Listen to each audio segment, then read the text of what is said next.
చూడు. Good evening అందరికీ. ఈ వీకెండ్ మేము అలా మా అక్క వాళ్ళ ఇంటికి వచ్చినాం.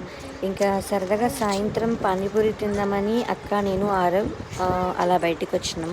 ఇంకా పానీపూరి అయితే ట్రై చేసినాం, కానీ టేస్ట్ యావరేజ్గానే ఉండే. ఆరవ్ అలా కూర్చొని అక్కడ ఒక అబ్బాయితో మాట్లాడుతూ ఉన్నాడు. ఇంకా అలా వెళ్తుంటే అక్కడ మిర్చీలు కూడా కనిపించాయి, అది కూడా పార్సల్ తీసుకొని వెళ్ళాం. ఇంటికి వెళ్ళాక టేస్ట్ చేసాం, అదైతే బాగానే ఉంది. మిర్చి అయితే అక్క నేను తిని కూల్గా ఎంజాయ్ చేశాను అనమాట.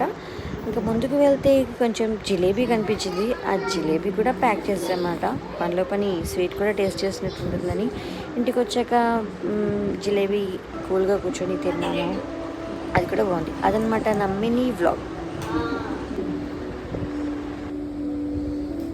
జిలేబీ తిని జిలేబీ లాగా జిలేబీ తిని జాయ్ఫుల్గా ఎంజాయ్ చేస్తున్నాను.